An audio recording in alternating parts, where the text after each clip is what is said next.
Paradise Lost by John Milton. Book 1. We are reading text. Let's get started.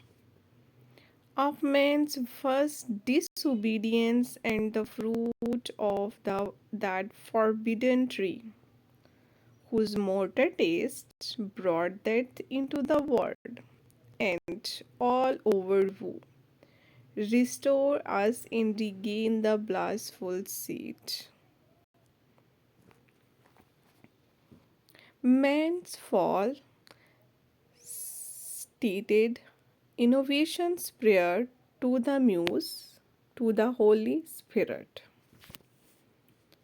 O heavenly muse, inspire me that I may sing of man's first acts of disobedience to God in eating the fruit of the tree of knowledge, forbidden by God, whose taste is the cause of creation of death, and hence that introduced into the world, and all over disappeared, including the great loss of Eden, till Jesus Christ reinstates mankind to the grace of God and the eternal paradise.